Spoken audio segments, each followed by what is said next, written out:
Yeah, yaba. Na yaba ye na no pay ye manfo bi birthday madam mama ne tew na fe ye ni enkomo Farouk Agboji we national service personnel our Universal Merchant Bank UNB a central processing unit department and I would happy birthday Agboji.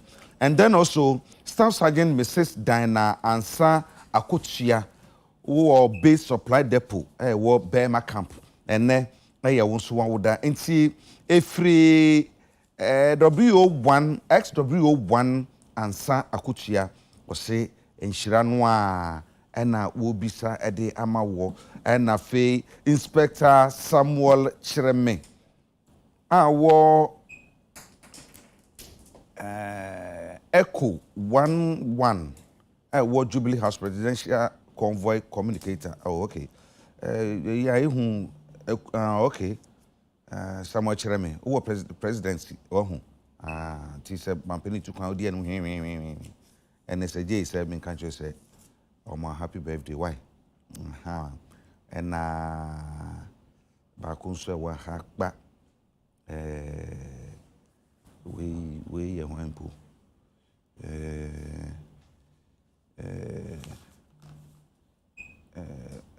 Dorothy Chumesi. And there was and Robert Awo Ifiha, aka 2 Coin. AKA 2 Coin. I say, oh my happy birthday, pa 2 Coin and pa. Me menu my bro, we didn't guide the market.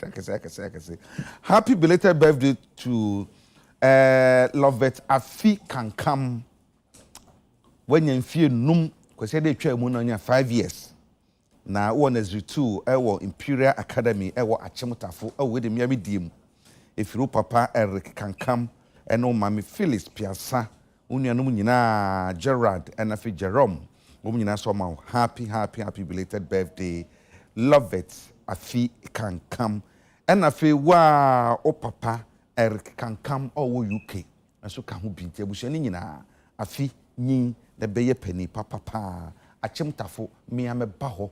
Na be straso ati but toniama cake biscuit chocolate wow be do birthday na mo afele trebien papa area and no pay be for me saka mo fie ha am no be nkomo na answer na no we dem Nsroma amamfa wentwam answer Mr. Ochiribefi Alexander we are author and now we are managing director at the New Golden English Publications wudi wawoda ene wunia ata Madam Juliana Chirwa Befi awa Asante Achim Bomfa enti munyina mama woda pa na ifiri Mrs. Mercy Ochiribefi Deputy Director at my New Golden English Publications enti sana yebekọ no ano no ena no pay me wo Honorable Daniel ni kwate Titus Glover ewufi ha wono nkane mrahye bedwane de Matama East nkane so afọ be de kire wo hwe ahyenka ho nsam so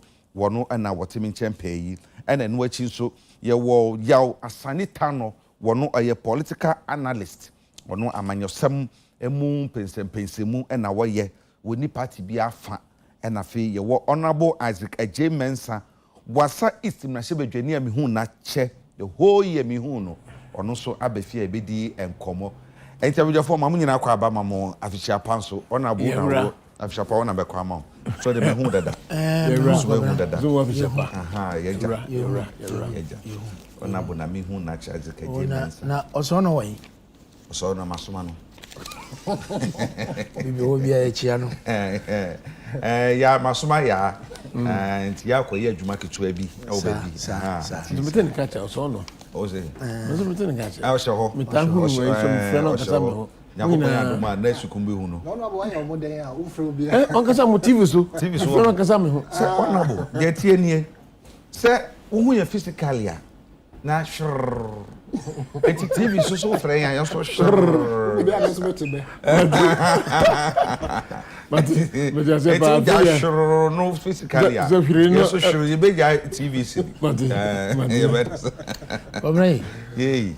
Anapa ye chiawo. Meje wo so minia. Ye de nchie Africa na fa ne nyina obi a odi ne fidi ato. Adekye Nsroma no pay. Sure. Ye nya kwanya se ne ye ba.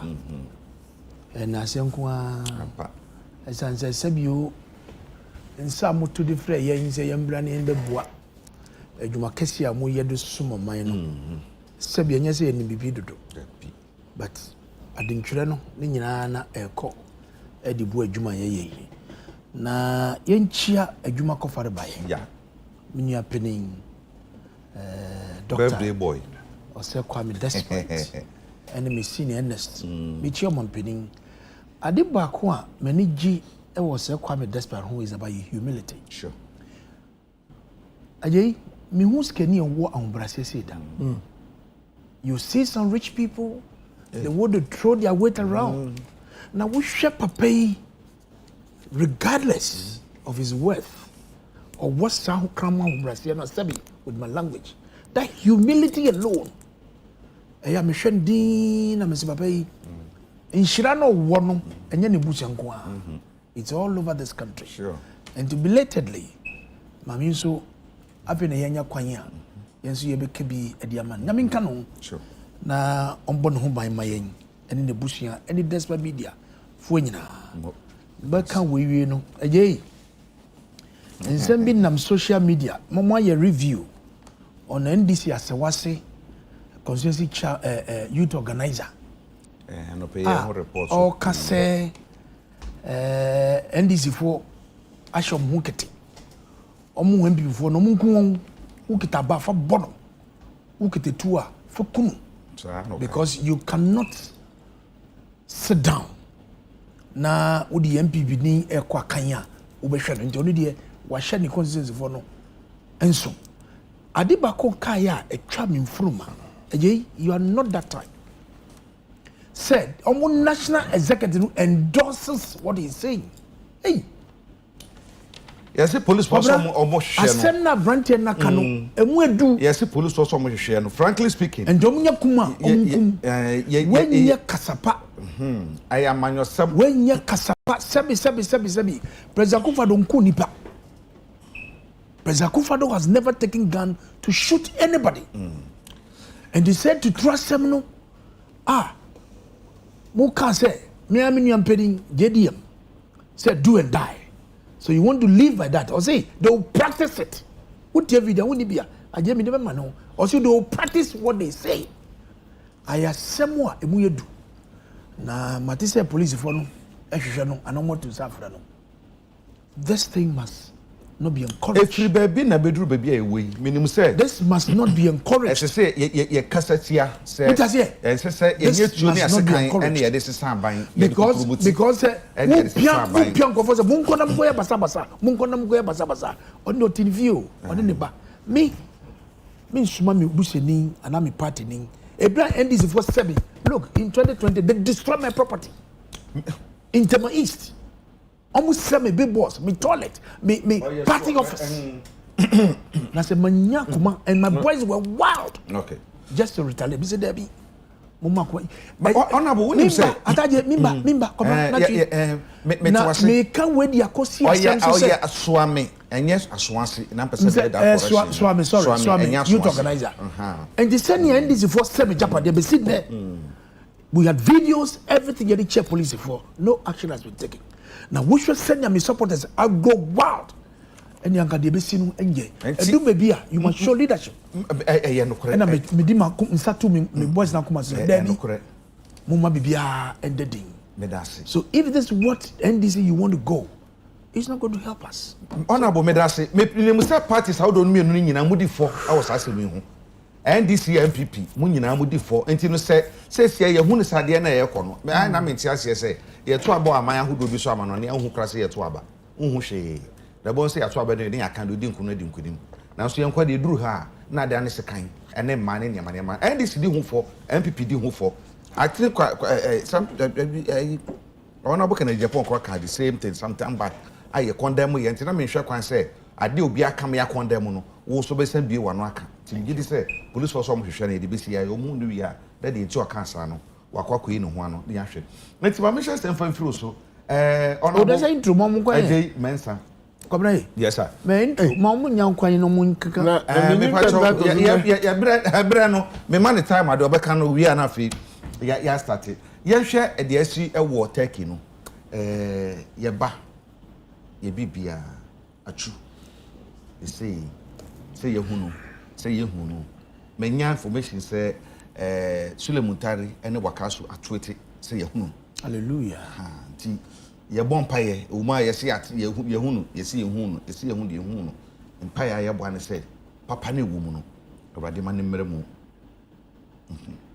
okay all right okay mane bo am so sia me nsaka ene say if team no nchen club no nchen say anope ya ebo no nsia pa semenum ene hu Christian Achu alhamdulillah Christian ya you know alhamdulillah we dey I was incredible ti anope ya no nsia bo pa semenum no ye ba ye ofase ye dis kronkron Christian Achu sisi betu asisu dia say alhamdulillah ewo asaso so a isi ya as we speak deeper over 4,300 and a woo, a quart 4,500 and a woo. Nipa pre-pride so the baby. Woman that's so for more, you who one and so a baby. You who now what's here? Alhamdulillah. You who know what's here? Alhamdulillah. Ti we dear, a yasido, as the neighbor bossy, a with your pant one abo. Many as I'm the papa matide. Yeah. Now, metis are 7 say atorenche ma to taking mirror no imri manidi atunu ya brante me penasempa the ball bone ade no de na the kuma bibia obobo say in makelesian the penasempa na wakani hina nyame ine de nase ente abusuafo ganafo hina mumma yanda yamiase say pempensi okokodi it is confirmed asase no esi yehunu ebisi yehunu say yam say yesi studia say yenua no yehunu nti de aka kire bia no nyame onhwe na onye man diga na vom chate de de amiase nkwankotin pa bonya say no bibisa am say na ose ne hote say na me say nyame dom yayi no a confirm say saka no de amiase na me no me hu wache atun se ma ba nti na me se ma ka hina ba ya eni jembruso na me hu wache nti ma ba he ma me nchia wo na ohun so afa me da so na wo de bia so me ta watch o pa ana say ya me chia TV to ngasa na me no tatos so ma me nchia wo the last time you share ni ku share wo yasi otama na me no oje mani o ma o shemani miam ndi tatos aho brase no a wo mu no koso na mbrante so bia so e de esia na am say ma no ayatente yira se no na wanhumi ohumi no tufa me na bia ne je na say do come ho nsam no makai those times na me power the baha NDC me no na ekọ office na kodi kenke okani na ne ade o tato ya mishaw muzo na ndimo office pa office so say hu ya me no political analyst so sa mishaw me ma office pa na me chia so me person so for assist for nkofo fasa je me say ba ha che ni ade na maba you ti ya say on not so no one more honorable on not so no me chia obi bia person so for me chia obi bia me NDC party mpemfo ni ade me chia obi bia de ba me ba ha na say me ko ba bia opani ade bia me person bondin on President John Dramani Mama the unia obi bia wada the first wada na maba me chia na butu to be kwache ankrato chairman party chairman na party bevo hina michi be na da so nko na mani so agiso nka da no ka atuna yinka ya se no na nyame ya dom ma to ye hu ndi bani agi nde parliament yebie no na nka sign ra na ye ni agi se mo hono mo no se change of leadership no ehun sama be he nti se no yesi mo mache mienu o me che mien bia ne ho adubro wo di e beka wasam adubro kra enu anya masi anya eni ni ji timi na me kwe mani age ne ma be ne si ya me wo a hye nko aboto wo ye ba me se mami what mami ya sha ase ano no exactly na wo se minia titles o sa branti bia wakwakwa ya ade wakaka nsem ni ade NDC nya ha e man kasa ma NDC se NDC mi national executive dabi na me gina ha kasa ma me ho na pemfo nya baja tum say NDC ade afa tutu so me bi da abreso sa wo hwa ya abreso a me pese obi be ya wo hwa nya me course 2020 aba ya tuo ngofo be num ya wo mo prepare de bibiri kwa Minoka say, I'm not saying say the advantage can no papa mintie video no mintie hwe na say the moka no obia say the kind no onye no kwasem ni so okasem bia aye to trust am aye yi ni ade a me be spell of the moment no man bass I mean njintum na me ba no me te say ye nua Pablo a oye national youth organizer okasai no okasai no condemn me sa section no advantage no the kind no ne mo sa so kan say ya won say bi was orizi an so hia say before dem also mo hwe no mo ka asi nso ta point na je wo ya to abeya 2020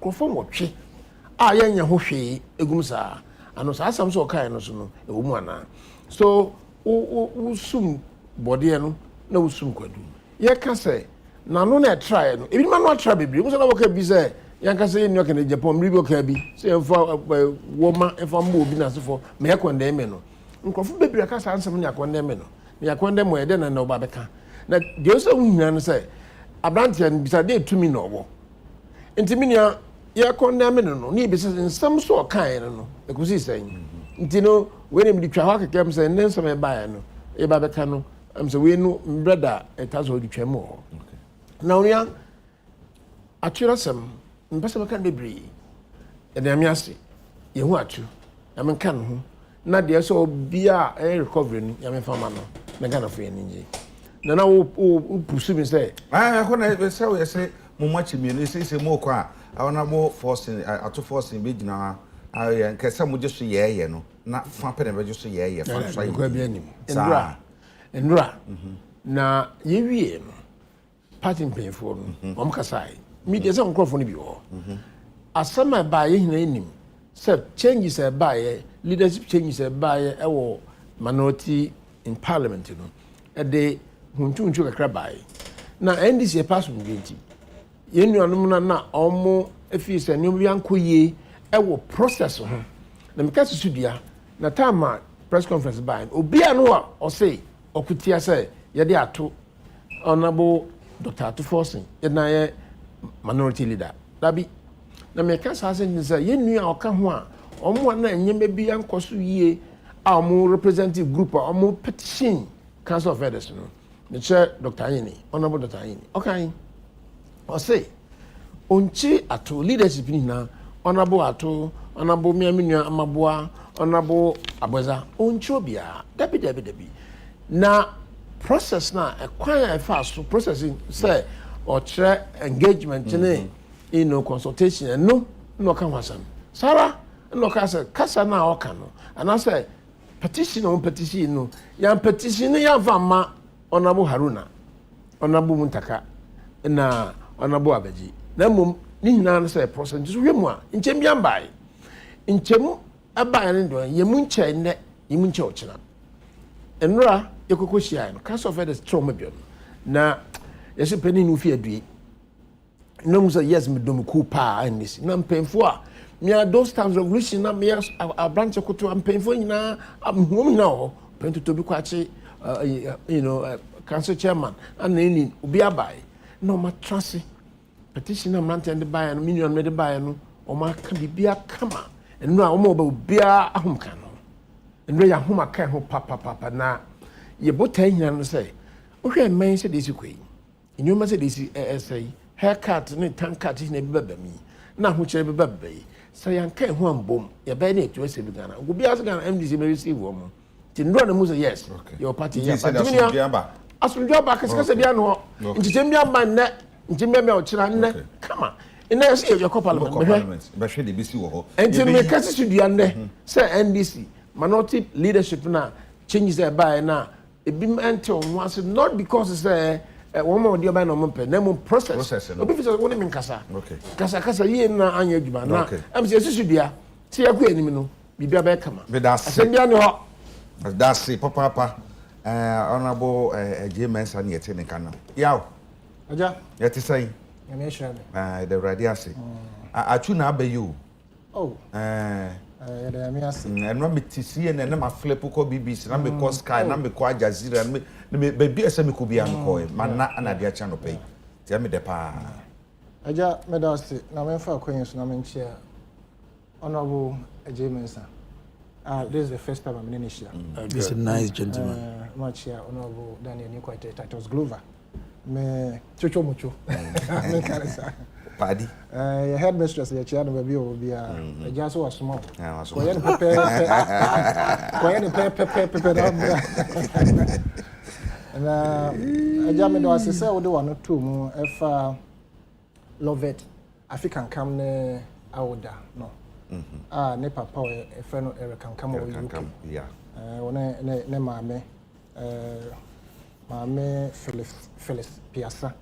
Ene Lovet ne nua mienu Gerard ne Jerome. Ye mana woda pa.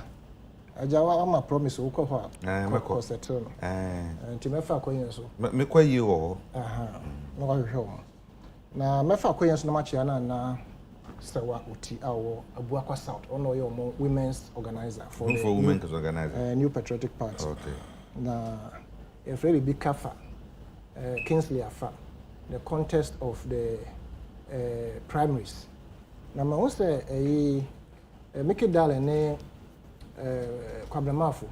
Almost all the home Jim den Efa Kingsley in the contest now. It means say abo no wi. Menchia Mr. and Mrs. Amanziba. One pub, one Ghana pub. My men on the oil mamma no cry me who once. Menchia and being but the oil mamma no I think say Medanasi, Yaminsha one Ghana pub. Now you see clothing. Honorable Onkra say a branch be allowed your friend Yusuf. I don't know Pam we say mention. And he was so able to take measurements. Mate. And this is obedient. And Yusuf clothing allowed you. Thank you, Yusuf. And my sister be from Chiao. Me one and only commander. Ajakwabna. Yes, sir. Say enne anopay yenya enkrato say yenua achu the see atoye nche me see enu awo take ye hunu na sabe wo home a na eye neje me gidi se Ghana fo ye ni age papa na enso ehon so hia say omo nso sabe omo anya omuti anidi mu no e be ko so afre yankopon say obaji wo mokra ase baabi na almost a be almost as I say, it was say ya. No matter down crowd. Say assembly see how much. You see, so much that. A trim my drink called Malcolm, you see, na sabe nipa utumu say concrete pie mian. I want to mean it was say ya. Na your momo yako. Other countries, America, no more, or more bobra pa, INT, you to me.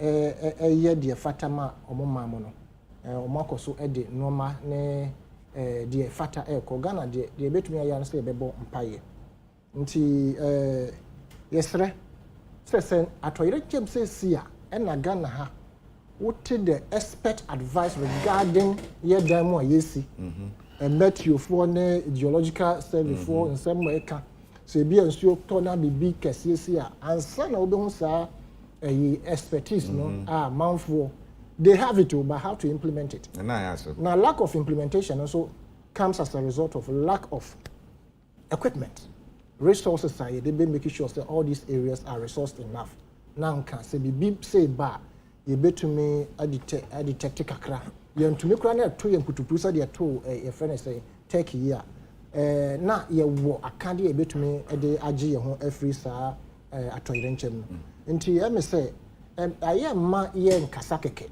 especially those who have been handed the mandate say insuo beto a momo ye nkaye ne magnitude insuo no ne quantum beto ana say sasase be woso a ne magnitude no no omomo ye nkaye machines aye sabe ye detect sa no mano sabe ye ton nti aban enhwe na all resources those areas sabe be ya omo ebetumi nso akakaye se bibisa besia na of family twa trono asama honorable moka ho asem regarding the uncalled for comment NDC near branch no o ma wo o ma seso ame no is so distasteful. Who dream who I want to say.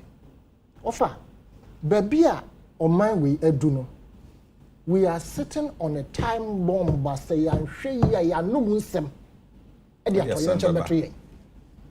We have had precedents of this particular useless comments from Mpanyinfo, any said Nkrofo no mmabunu no mo pe baby. And I am very confident say Samia Oku.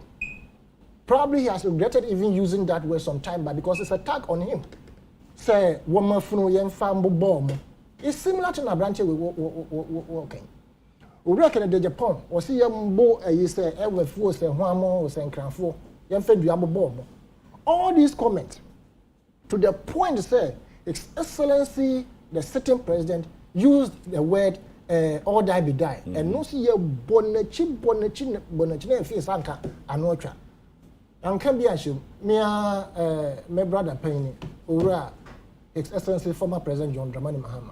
And also we can say do and die. And also, there are precedents. Anka yemba bruna ye bano. Ye besha say yanko can send be say ye bet media to yard.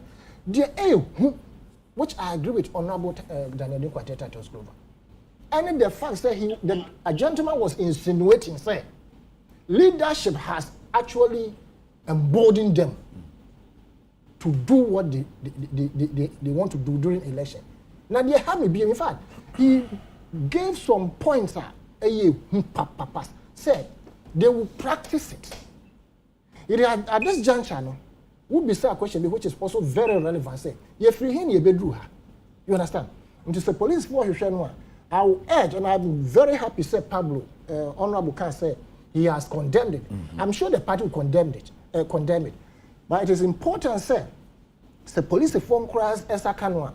The party hierarchy should go to wherever this gentleman maybe a bit opportunity. Na morning entrance say Obia and Shao Kutu Panse for yes idea.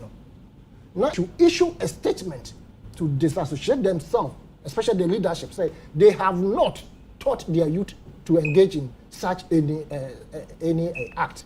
Until Ajakabna, yes, sir. You know, condemn it because NDP MPP, I will condemn it, and it is equally important. Say, me am a Tiabontin, me name say not some no Hokkaido, it be Babe coming, and I say my relative be Kumasi, a can't get any coming.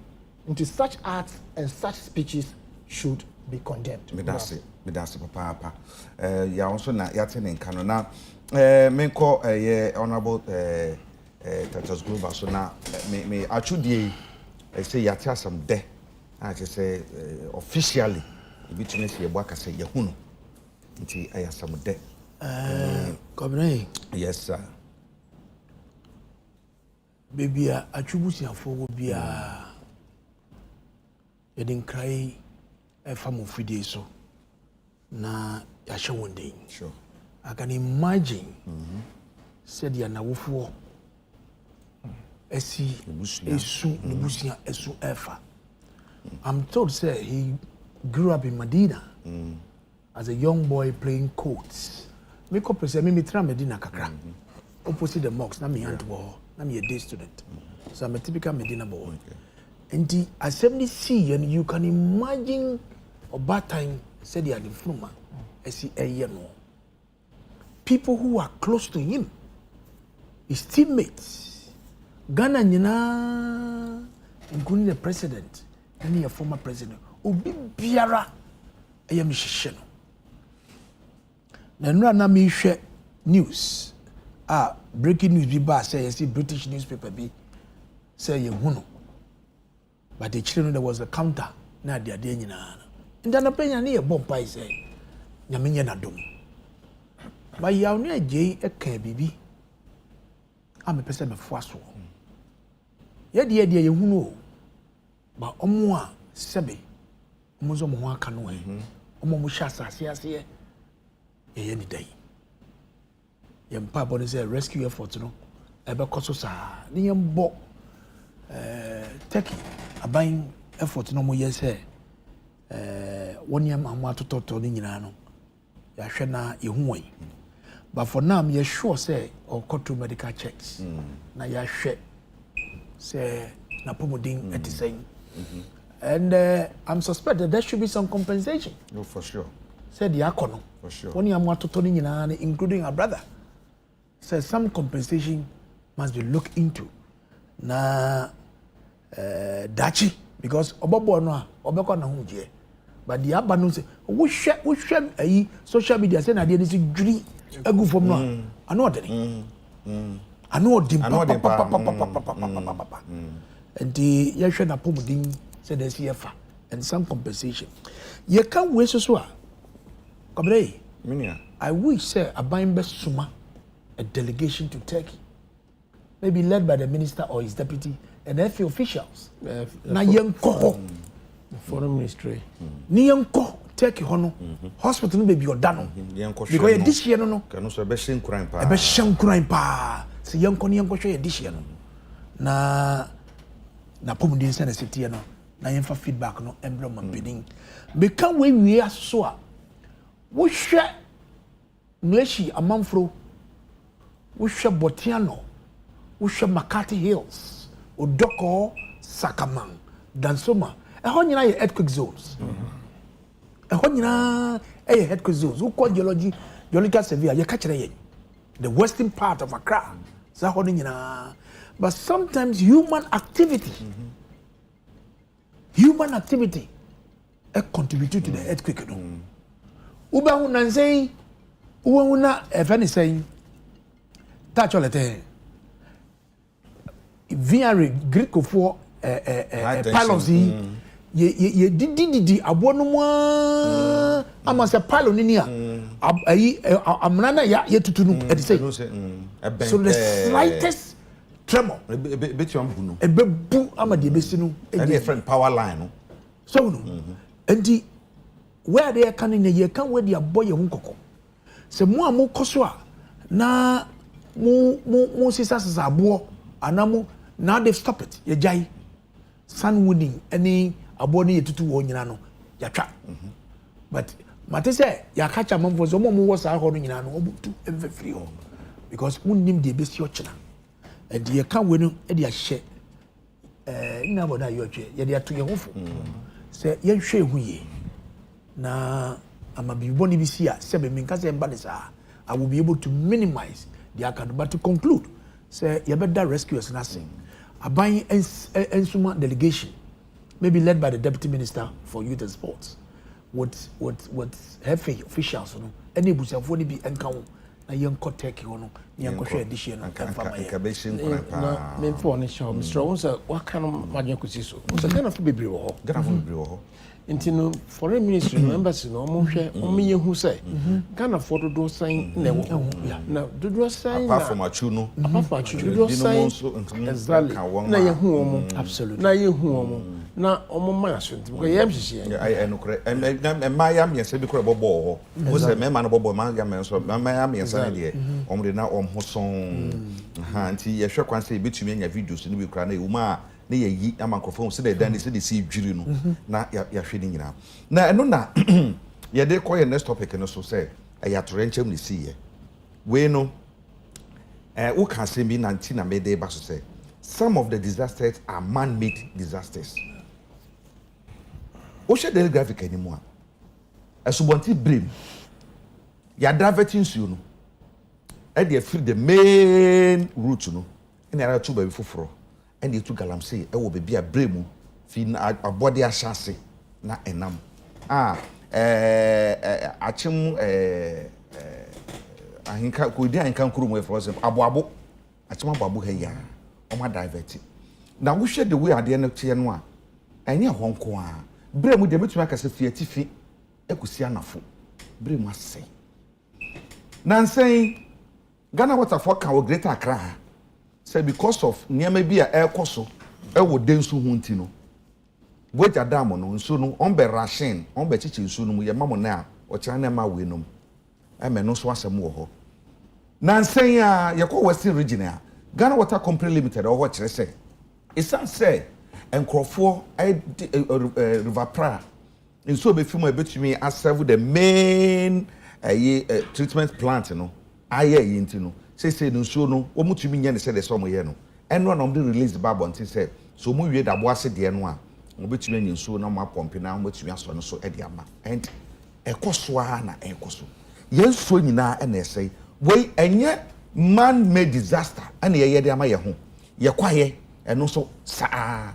enye ade ayeye no enye akonfo ne ye hye ho akonfo mampanisi enye citizens men enye spectators me say maka galamsey ho asem aka ma afikura de mabre baso bekoso aka adi na bepim nne yetumi ne ho hwe yaw aja me da say asem a wo de beto join ti ye be linking it to one of our topics ana me boa no you see aja yeah mama 5 minutes why wada room mate no problem me say ya tra omamu ama a certain principle nanka emre bi atwam ewo ho a ebebo ye ho ban ebekrokra ye ne yemu yato agu na yato agu na nye se nkrofo sore keke no mo start so mo ye de mo ye yo de ya na se mpanfo ehye kire ma me twem wadwen kosi bibi so afi atwam ko na em say 2021 or 2022 maybe ena aban under his excellency na Nana Danko Akufo-Addo kama ishasi ye fight galamsey ena omo say omo activities no say kwaye ni nsu ane no hano nti ye nyina ye nim ye kan galamsey ho asem for about 1 year consistently ena aban ye say to ensure say galamsey no and say small scale mining be environmentally friendly no obekra mfidie bi aba aye friend gold catchers nti madwene ebe kai me a ode oha aye 100 and ode ba omemu ha nsanchwe for ma bo ekire akobisa say gold catchers no ho amoni ye de ma omo na omo activities no e koneseng indeed and can the best way to go was to use the gold catchers for the small scale mining because environmentally you know cyanide nene sa no mo de wash gold no sa gold catchers no is the best way to go to ensure say nka enya sa chemicals ne be di asase no ebema bibia akotochi but as we speak the gold catchers came almost 2 years ago yet so our river bodies are like how do you call it this way a chocolate drink the gold catchers are in yes so our forests are being depleted there are many examples of Akonta mining and other small scale miners even though they have the license they go out of the green belt into the red zone to mine abant to ho ehwe yen bi say say adenti na bedu samre yentumi prosecute obi a wakose nsuo anase yakochi wo se omo ase nsuo nanka day in day out of course I'm sure say ebi mo higher prosecute but what is the consistency of the game in terms of ensuring say sanko for ebi fi ho dia wo kan say nkrofo eheda ne nsuo treatment enkoso sa nsuo akese enim sanka esebe ye ene this particular river yepra and in social media across the globe yeah. In fact the whole of Africa and probably the whole world it is only in Ghana and na yensu ma ya se no kura wo dwen ho enye yi se ade ye se yan stop no na ye de ko tentam frau nsuo no ye ya no aja ye wu. And it is very critical and very important say abandon the embassy for regardless of who has the small scale mining license. Na ya kan frau ya kan say no voter side na frau no wo okwa chantry ya frau ni ho wonu say owabi ene emia hodo nyina say ya kasa no I can say the same thing encroachment of land plots land in the illegal activities into owabi ne oba ka ho sunsu ese de call na ye pompe ma omo no so eno so ho abasa. Yes, you see aja ba ne se ne ko ba ne se biaf krona sensu no wona galamsey fo no etu no say assemblies or government representatives meboa nti ahemfo so wo ho meboa ahemfo nankasa a part of the system and nem krofo a wo hwe omo tu galamsey pa omo master ade we abedi yenyan ahemfo ka ho asofofo ka ho politicians ka ho businessmen e ka ho sanka ye nanka ye no e kwampa so because God ni ye dia it is important say ye betu na yenye no kwampa so keke na nsuo na eda ho no yense no eno so ya ka sa ya ka wasam say mfie mienu mfie mensa twam still nsuo no de tia nete it tells you say in Croatia chira omo mandate sa youth bo mo akoye sa atutu asem hwe de soja fo ye a ye nyina ye hu videos e ko viral atemamufo baby any dia no bukura brantan any ye fene say nwia and na modi face soja fo mo kura tuo to the point that in fact we must commend the military that they acted professionally because I mean if you provoke them in this manner one bus or be protecting the environment na wo person who say you have more power than them if somebody could press the trigger but in this case they made sure that they acted professionally. We are urging the government, chiefs and people within our communities, so do not allow yourselves to be used by this little sky de ebremo broni fini krom no hini die kire ya bemo o hini sika kitwa bi no was sense as in fact Chinese for no ha no all of them they have Ghanaian names obi a friend ko jo wan Ghana Kwame Nku so edin basa bebre Chinese for and no mo so abewu agu ha no mo ma and so it taking the trade of your friend say Galamsey aja so you stem this thing down with all the might we have is to stem it down government policy me we make wasam ya UTV de bia meka wasam no bibi sam say Naija Galamsey asem mo ja kan say wo tu no rough ni wadu bi ase ese ekura bi aso mo ho a nkrofo bi bae a omo abetutu baabi omo ya gold wa ha ade san na enumere anajo omo de machines amon betu gold eno anu aja how do you call the convenience environment should be created for these people and as a conducive should be created for these people to have jobs not ho and as MCOT ho baby you see I discover iron ore iron ore na you discover I Ghana for the ano we have sent delegation from that community to US and as we speak it is the US Army and omoba be explore iron ore no and reach here in Zimaland or Mampani another certain president I buy evidence start to 20,000 acres so say the petroleum hub start 20,000 acres no when we stop mutu ya ho $150 million but the project is worth $60 billion and how do you seed your land 20,000 acres to foreigners and these are three individuals to displace the people of Nsroma and the activities of course petroleum hub is good for all of us because they say the new mabe banning no but don't sit 20 to somebody and government share is 10%. na kase ntumi nya say kase ukọ Nigeria memu a Dangote Nigeria ba hata na chi ama o see refinery be see the whole of Africa 19 billion and all this refinery it's Ghana ntumi nya bi aja ye timodin selfishness greed tema oil refinery is not working. Every government that I remember that before the NDC went out of power, Awiyadako had revived TOR. It was working. We have the VACO. We have power to ensure that VACO and TOR will be working as we speak. In Crawford from Omusi oil refinery, our tema enclave for baby. You be saying, why more dear? Now they didn't buy Wobby. Now you to me refining at least the little crude that we also get from crude na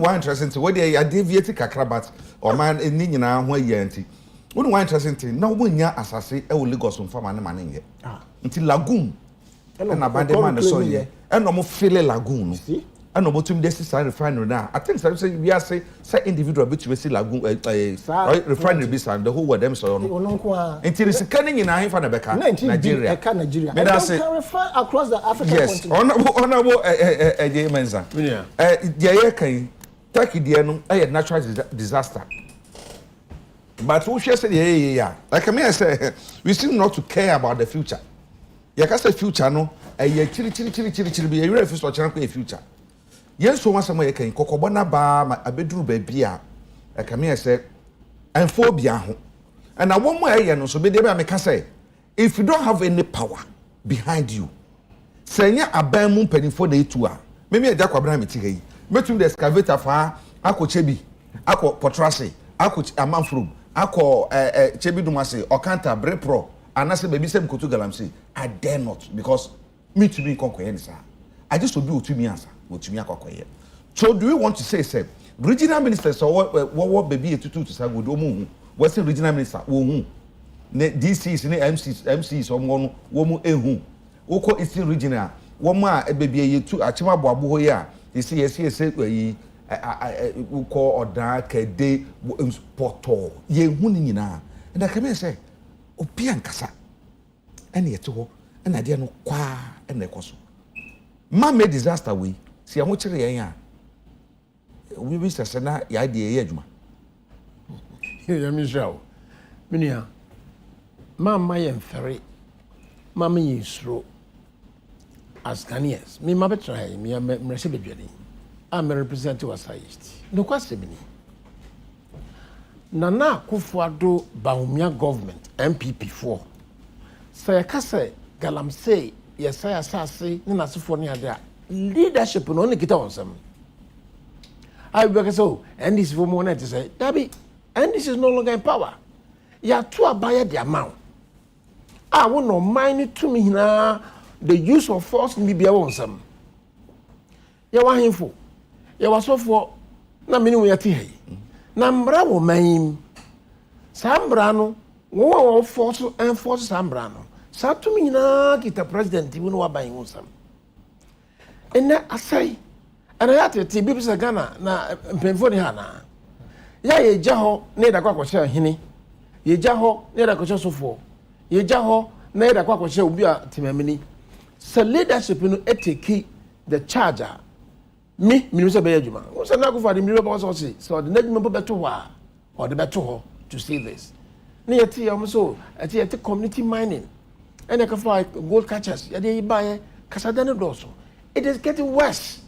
So Nana Akufo-Addo Bawumia mo ba mo ye den na MPP ni bia won hwe ne ye say this aban ya wo say nyama say me see that the history of this country e wo mo say emra be se ko na galamsey wo ye say but afed abroso Nana Akufo-Addo Bawumia na ban na MPP4 mo ban mu na nyama say ye kwaso yi enyi na ote na kurase ote dompem ote atwebasa ote enokubekro ote wana say Chinese ni biba na ordinary krata bagana ni bi de eche na eyi na de tumi na hin no wo yes no power because we ba no se oman pani bi ndi eche na no bisa say and regional minister onim and this onim so there's a monumental failure so won di yeso no mini na ote ho a ote na kurasa making they do know this guy comes with money or power enti mo mo twene na mi ye na Akufo-Addo failure na me wodi di say leadership pa de say the show say odi ni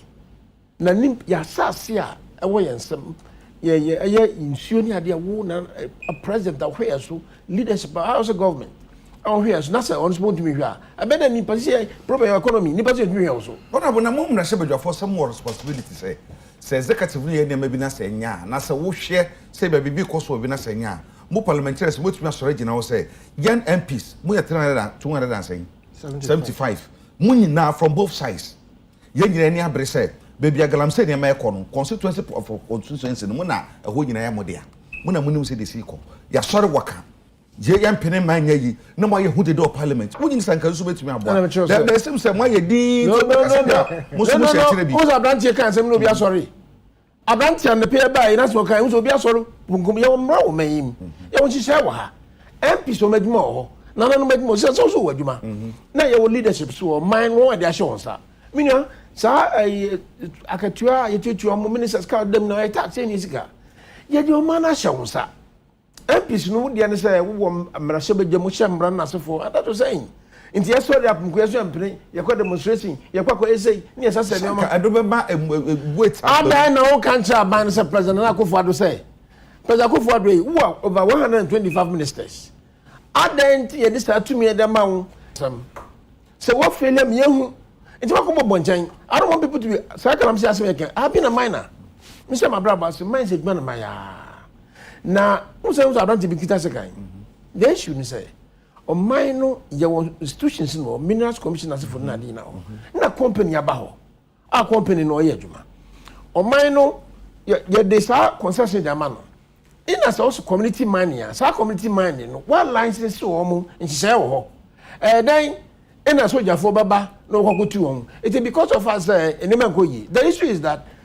the company na wo ho no mranti onwo krum ho no mo fa wontu form hina ho a masase ne baby a mo wo ho a mo nhihye those things your minds baby a anya active mining center no mo hwa na mo twa mo na se say ya community mining aba ma ne ye dey na ya fa hihye fa mo no me adwuma now esi nso tap onchene a oje wo na can you imagine say etuo ba wo so no so kita sekan asa akwara bia me hwe na abaya kutua na so ye ni etuo kakeke no ya de nso tap onchene oje wo so ni hina no okafa ba you say the MP no the government must provide leadership no wa pa ba na kufu da pa ba o say odi na adwuma to ana na adwuma no da to wana o say odi na adwuma ba to for the sake of controlling galamsey why be why policies na so phone come na the implementing agencies no mo ya den it's a monumental failure ya roho na wo kan da boase o kan da boase constituency yen na ye provide issue pra na ntwaba anako bodawe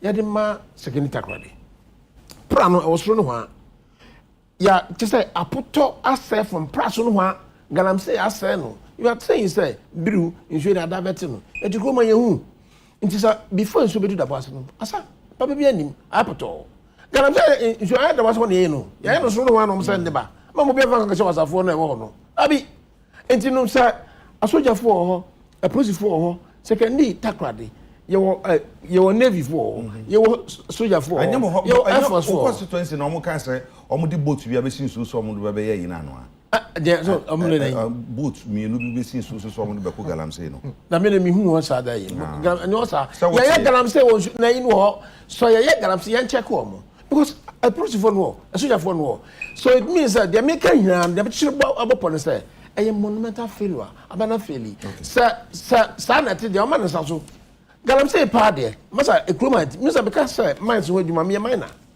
enwoma bebre ho aban no wahye kasa den do so o mo implement mama evan ka show my ayi nana ye fan ka show for aban no a ye do tumi da ma no na akofo do yi oni nana akofo do ba me aban na before mo hwe say asase da shamusa insure na breso ya asase hina na bre forest e wo ho a ya je forest e fi nana no ho emrada ho ye tu galam so forest ye kwa say bai na okay me da say honorable Mensa no na honorable Tatos Glover ye hwe adie yakon akonkwame de bia meka single handedly 2014 Bra Collins Dauda honorable Collins Dauda Minister of Lands and Natural Resources na nkofo be too good wo chebi dumase single handedly me konye single handedly isaga omo ye nkosi na some ye community mining ona mo de akosi de nsu no ewo portrait in between portraits ne bia hwe ye kan say ye de Operation Vanguard, Operation Hot. The drones, you see akoto drones. Yakoto drones. You see the trackers, babu bo excavators ho. Afi the you see the plane. Boat. You to boat so. Afi you see the plane. And when you na echi no, ade ne say na say honorable. Abraham. Minia. That's it. The parcel na wo kase wo chebi potrase sabre no na endisi aban ena bem ena me senior honorable Collins Dauda ona ohwe former goodie so we see wo single handedly wa let us not create the impression say and akufa do abanko ena galamsey etwati say e wo kromwa sabre no me kai se me senior no lands and forestry and this abreso na galamsey ni ye tuni din your mama na di ade opeja ni nsem in despair they couldn't hold it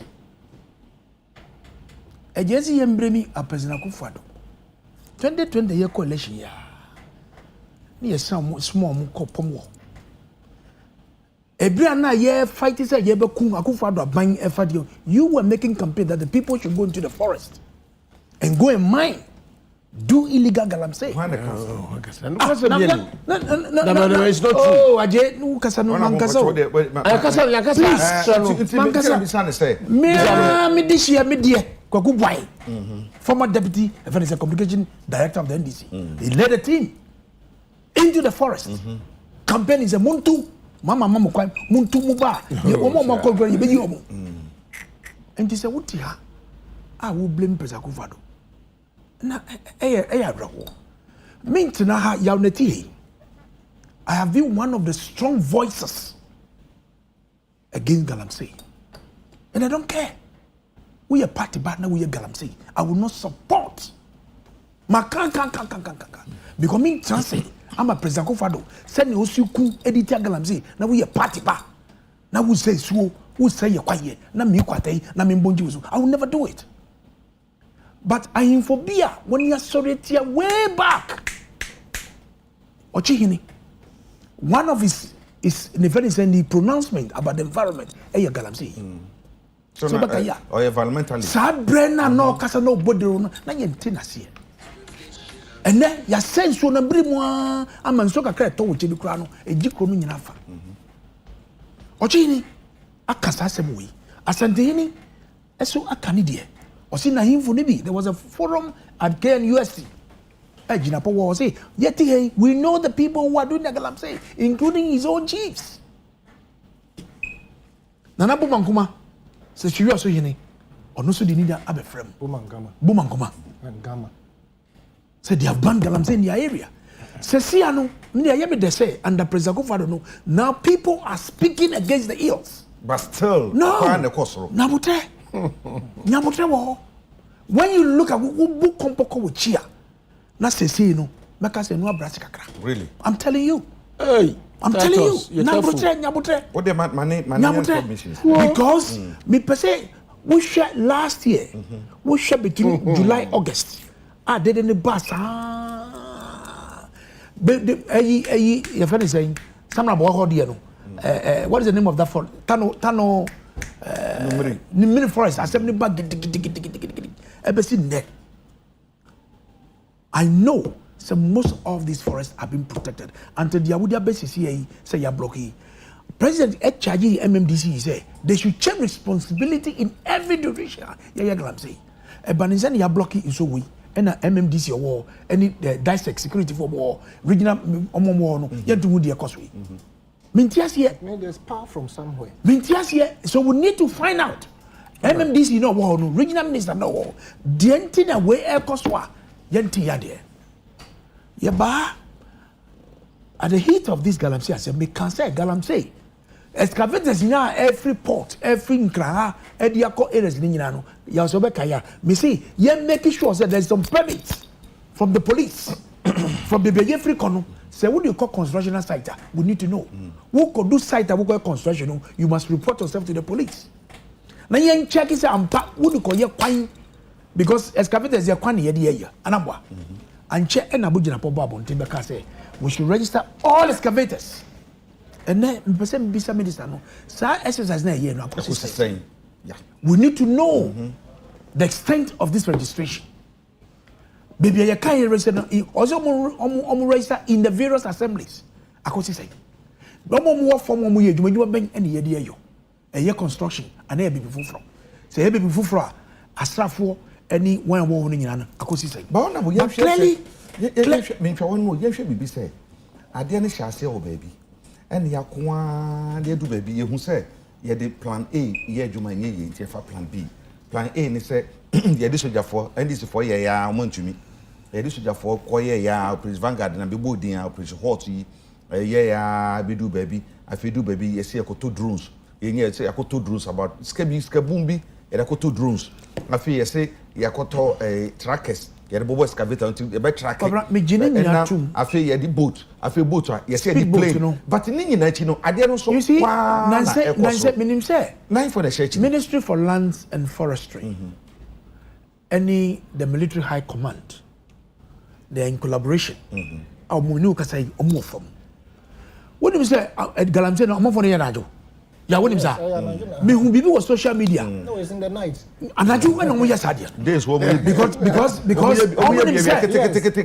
say the day you bet you.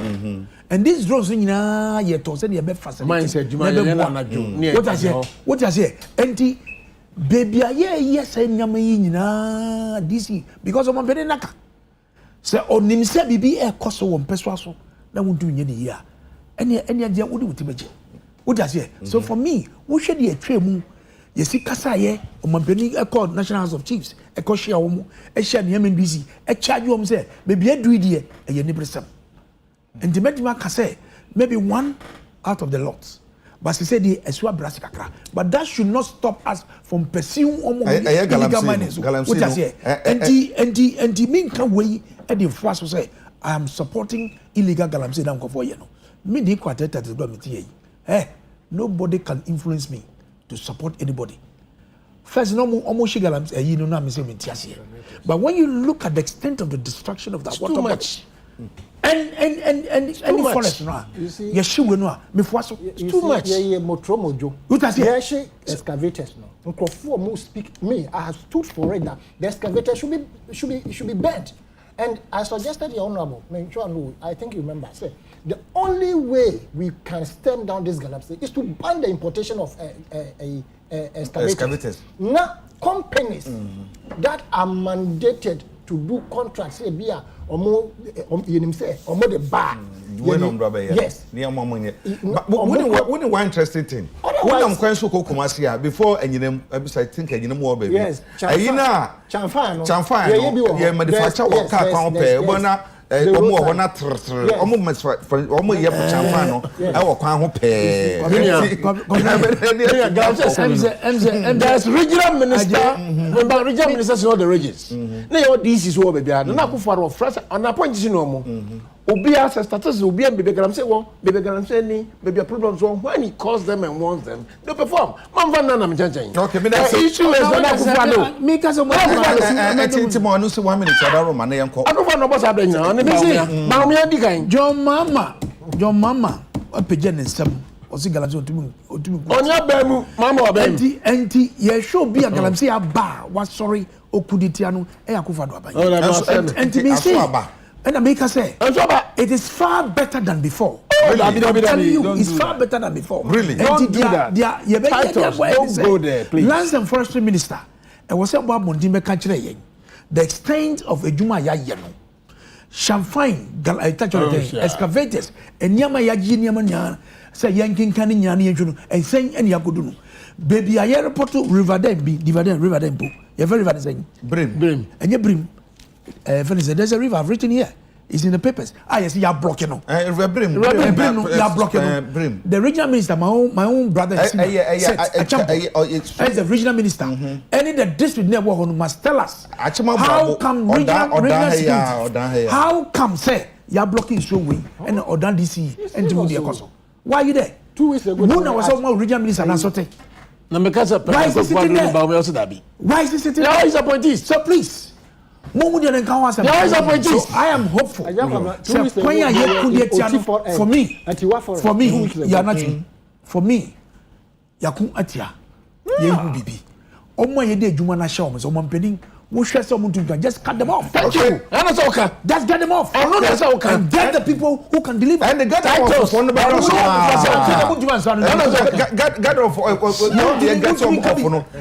John raised his hand in despair. Oh, that is encouraging Professor because of political power. Maybe I will be a winning dear cost. You're quiet so answer. You bet said that you bring your bread. You become was some problem. Yes, some documentary because of power. Now, yeah, sure. A few comments and pieces. Master became the tough one say the Minister for Lands and Natural Resources, President on front, and the main regional ministers and DCs on one trend them. Only baby Obia Gramsey war. It will be held already. Oh, it has been held already. He has charged his MMDC. And they're not performing. You must be responsible. That's the failure you're talking about. Jurisdictions. So if one out of the lot. It's a failure. The lot have been done.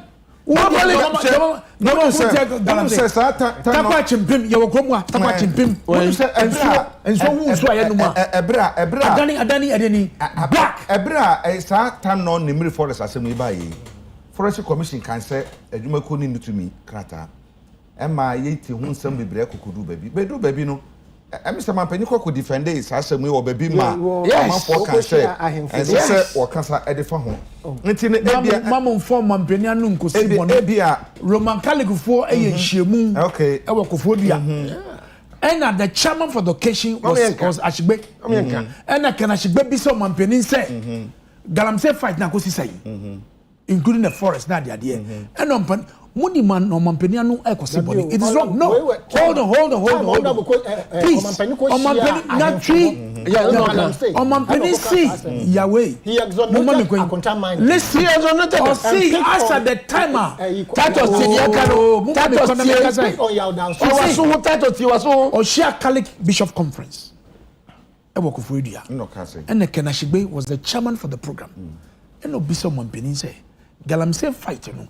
Akosi saying in the fight against the forest, including Akunta mining. And no Mampeni can say, as at the time or no all Kasai or no Mukasa, there is no activity being done under Akunta mining. Okay, but that's the first you as at the time, soldiers are guarding all these people and nobody can enter. And BBC and BBC and say you quite say resource to Papa Biba, ye na ye organa ha, ye who any yet near so. Mamma, yes, share. Enra BBC or my Ghana Muha. One more a year pensioners. I can say me say, ye knew a moon friend free a year domestic debt exchange program no more. Now only a demonstration kit to be Emma Wamaka Makosam Kakra. Say, if you do not ready, a moment more tiawa. Now, if you first a moment, you don't come some nephew, I'm sorry. You should exempt us from this debt domestic bond exchange program because we have paid our due to society. And we bought the bonds on trust. Most of us from the banks were convinced that they are safe. They use the word risk-free, that the bonds are risk-free. So I believed everything and I invested some of my retirement benefits in it with the hope that every time I get a coupon, it will support my medical bills because I tell you, you can just sleep and wake up one day and you have an ache somewhere, a pain somewhere. And so it's just to keep me going and make sure that I live a life of dignity after my 33 years of hard work. So you can't just wake up one day without negotiation, without calling us and explaining anything. And then we hear on announcement, after you have said that independent bondholders are exempt, then just before Christmas, you said they are part of it. We are not just anyone. We are the senior citizens of this nation. We need that respect. We need to be treated with dignity, respect. In fact, we want our money. I don't have anybody. As I sit, I'm not well, but I have to come and sit here, breathless, trying to breathe. And you've taken my money. I mean, this is unacceptable. We have said we will continue until we get our petition accepted. Yes. Every day, 1 hour here, every day, 1 hour here. We will behave as if we are coming to work. 1 hour, there we go. 1 hour, there we go. 1 hour, there we go. Every day until we get the exemption. So the fight that we are presumably fighting here is the difference between 15 and 18.5%. The cost of that may be that we may not get an IMF clearance. And then your issues of inflation, capacity to pay, takes on a different hue. So my challenge really, and I spoke to Doc a bit about it, is that, look, what you have done is incredible and is great. Now we're at a point where, what is the Dinkra symbol? Or else the nation will come to a halt. So we've now brought you from 0 to 15, really 3.5 basis points between what you would normally get to that, and also move the whole maturity period from the 12 that we had prescribed at the beginning to 5, knowing very well that at least a third of you have maturities way beyond even the 12. Please, we depend on our coupons. We've done all the math. We know what to expect. We know how to add that to whatever other income we get, either from Social Security or whatever. We've planned our lives around these bonds. Some people, when they do the computation, they tell you that what they are going to be getting per month or so is just like 1,000 cedis or 2,000 cedis or something, but they have planned their lifestyles around it. So please, total exemption is what we ask. We are not many. If you are some years, 33 years as some moment, when you said that you or the kakra to wa. Yes, one who be Jemuno, kakra at one, a home propro and not woody. And he adjusts and propro definition, obey a day, no survival. O my son, Henry Cassam said, Boy, my memoir. What's your bano, Dican or Cassana, no smacks and no was say, ya didn't ye diano. What can be beyond Chirayan? For boning the America, cry yen a young penny for say, senior citizens. On about Yemensa. Yeah. Oh, share video. Nipa was some maybe 33 years, maybe 35, maybe 30 years. I walk on with your man, because I don't say, Simon about drinking more. I change a brand now, yeah, Jumano. Or my son, I hear some more can I say. And you're possible, say, you between you, my friend. Minia, Miraho. She see any account, Yassasson, names you whose name I can't say. One about 5 minutes. You, Nana Kufa do Bamia by Epi Vumutier. Yet to hope my assassin one in Shun and the essay. Nana Kufa doing with just a benny puzzle. Can you imagine, say, Finance Minister, ya, oil on the Kazini. Also, Manu, and paying for a pianin as for Nimdi for. Or much your imagine, say, Papa, in Manatrasi. Parliament, Masabedium, MP majority group. I'm say, I'm a Papa in Trusty. He doesn't get it. Here I remember some. Also, about the time it's you. Into the yen to me, my papa, and I could find until you see on tea. And now people you have to listen. It means Canada. My bresso, and I'm a president, and I could find a bound me account, but so with the president bill. Look what is happening. Get this man down. As I'm saying, Mother Mitu Casabio is annoying, it's worrying. Honorable Tatus Glover, I assume I'm saying, baby, a drone, and Nora, me repeat, me kai, and I put myself in their shoes. Say, men yine do baby na, Sabria, me one more dimpo me you credit saying. Na men yine do baby men come. Look at it. Into Cacrebia one shall be didn't be the better minro, with the baby will not sign the men in be free means, and nothing, and I hear the back say.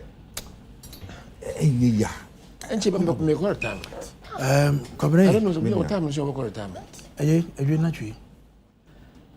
Me, mamma, Nami Aduma, next week, already 79 years.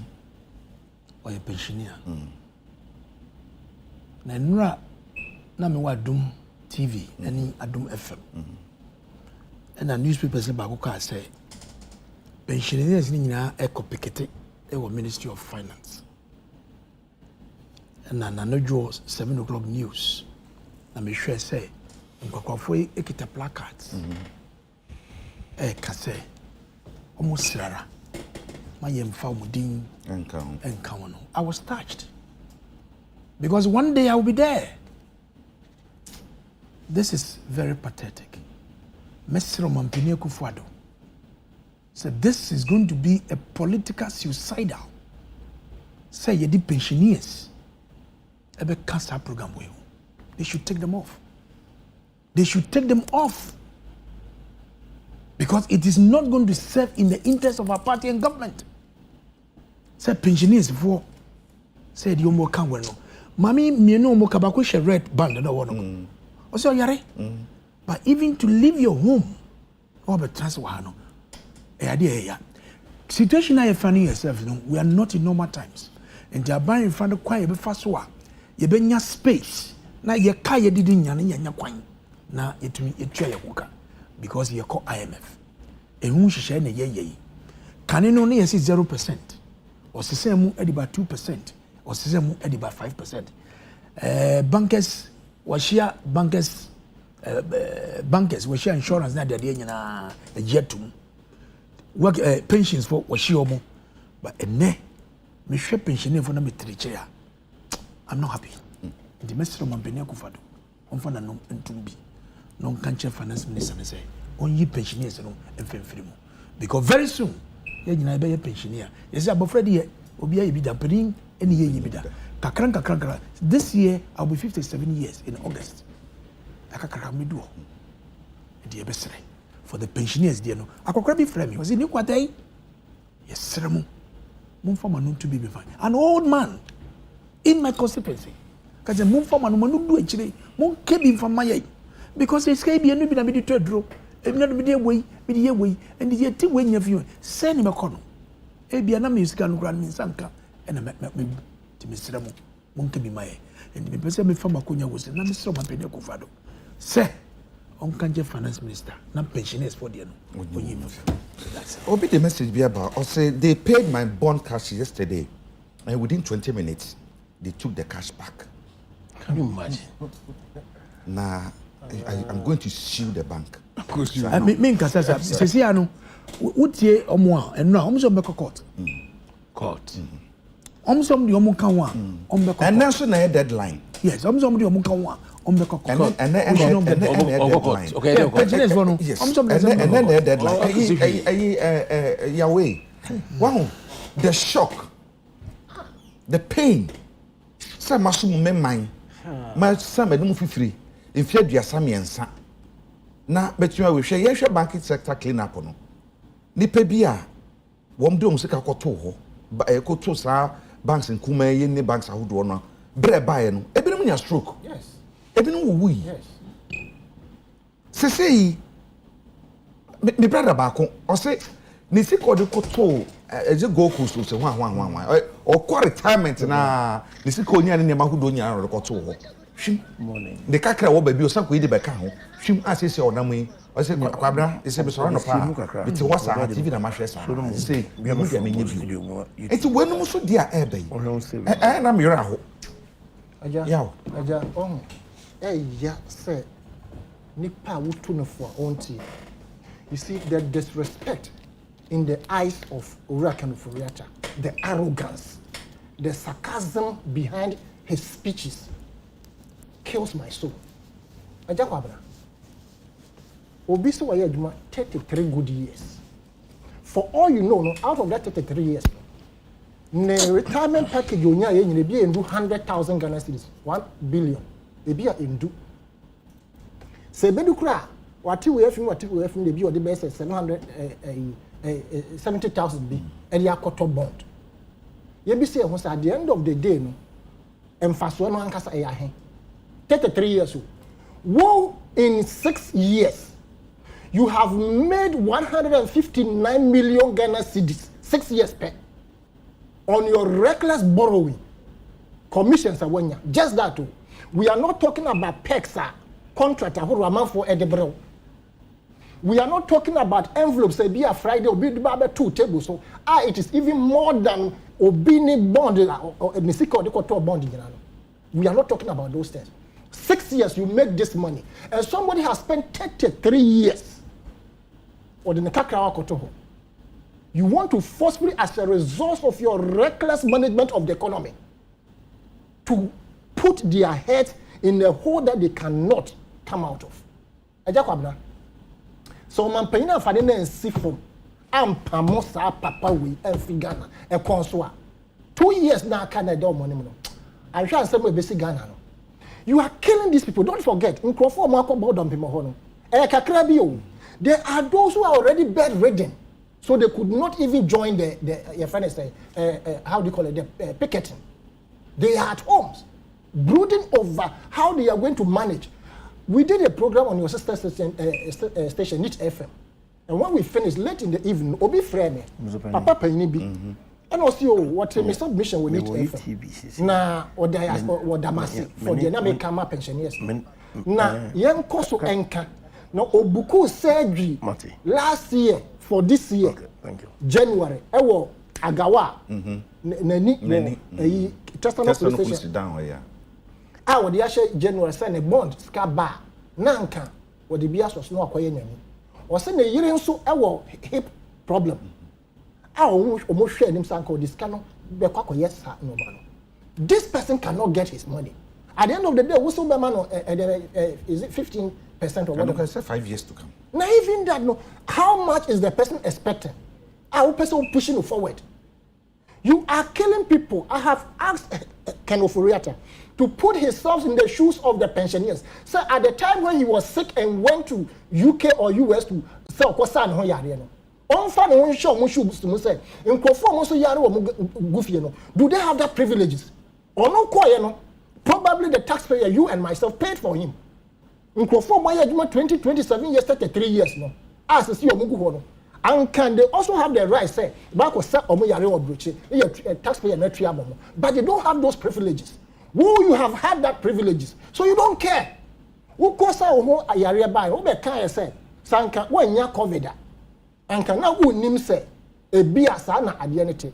Until you people were going to ensure say mo be make omo amonya sa yare no mo set up centers, vaccine centers. As we speak, more discount more fine.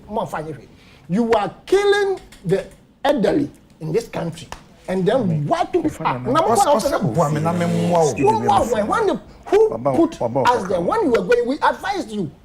When you were doing so-called banking sector cleanup, we advised you that don't use vindictive and greedy whatever and selfish and your parochial interest to create indigenous banks. 9 banks, 7 of them were very solvent. That could have been built out to ensure that they will work for this country.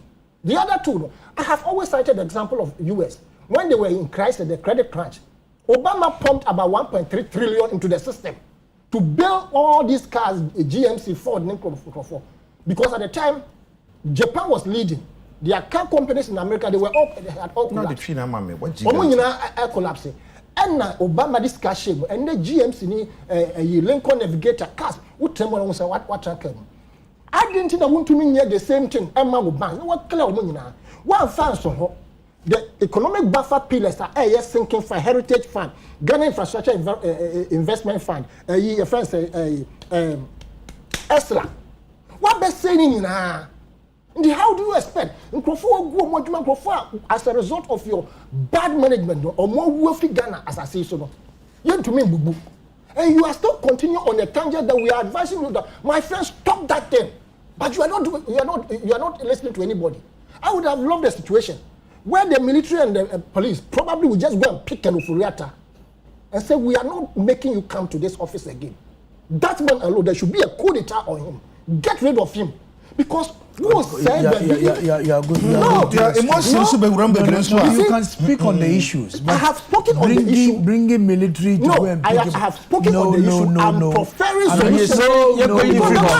That is not the right way to go. That is not the right way to go. I mean, we have invited the military to like a coup d'etat. Not a coup d'etat. Preferring solutions to this. The one who appointed him is the same person. You can't say that. Also, you see, what is your problem? If the president doesn't see that we are angry at his cousin for this mismanagement of the economy, I am professing the solution that the military or the police should go and take him out of the country. You can do that. It is very possible. Okay, that's it.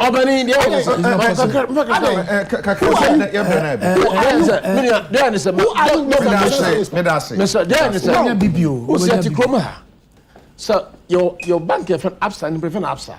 Your ABSA, Stanbic, Nessa Bank Sina, and your banks I will ban people. No my trust that to my come and I call you as Fanina. Yet Chroma, Nigeria for banks bo at the air.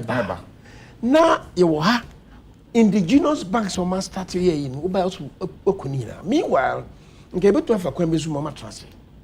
And so young Cassamy and Chapa, a lot of us, near Niaji, you cook banks in now. It seems pensions. Oh yes, smart borrowing. At the buy say the smart borrowing. Major makers say finance minister no, you to about farmer no. Finance minister to about no. Nana Akufo-Addo no to about them when ba umia. Enti no yesu bebrebe. Nana Akufo-Addo can't you withdraw this person? Okay. Can't he? 85 billion. On the financial expenditure more in the budget. Now we share financial crisis in a buy. What is the this for Abrano John Mama? Address one. You discount man convoy. They revamp, they give them money. You discount man pay. And no first key adequate your pay. You can't blame the finance minister too much. Yet to me, Yamakabanting Yatuma, they are for Quembi so please, Munyabotre. I didn't know you to me. Munyabotre, I mean, 1 minute yet. Mama, be finance minister. Mama blaming the finance minister. You were in power, your mama, you were there when these financial were going there. So now, banks here going in. Look at how CBG is performing. Look at how CBG is performing. Customers, over 4.5 million Ghanaians. You can imagine. Bank you go musika be one abo ebi musika ya ebi musika de to bonds e wo CBG an kese ma choro go sika stress kan so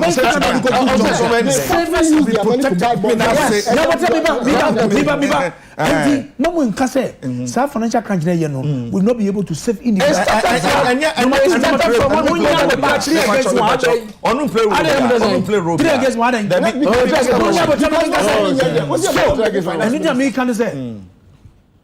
at least the financial crisis nearby, we'll be able to save 4.5 million.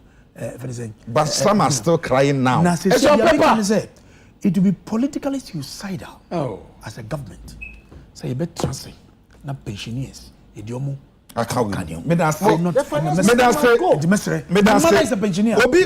send me evidence wa if in the bank ho. Say womo ede na yima no. Womo ede omu tia ne sika ede ma no. Na omu tia bond no ma na na hir omu yefi mu. Honorable Edward Eni ne nka na obo asem na sebedwani. Ono no mu de ha. Usinia. Omu de awon ani. Omu so this kind of 2 ma we dey 20 minutes hwim. No more says can in idea free mu and says no who do you know or no mu the base here the papa penya some kuma kra onya konche ye the base here esa some so kasa wo kan bebrea na eya yam hihye na eya na eya hometi enti ye betwen ye bo amomaden se bebi a aban no ene wo mu a eye ankwankwa bond fuyi aye aduro no ye behwe ne ahwe se pensioners so so obusu no aban be ye hu bibia ne san say I put myself in their shoes to say papa bi ogina ho okra prakade usolumai ban na che duro okra no I mean it's so disheartening so bend the honorable danani quietus global medals so baye ya osani atano medals tano medals unso baye na fe honorable Adekye mensa medals se unso wo baye na ye de besia ye kan ye jabi ne bisa say oman no ye kɔ de sei ni ye kɔ benkum ane ye kɔ nifa etuje ye ara ya kra mamu nyina mu ni hwe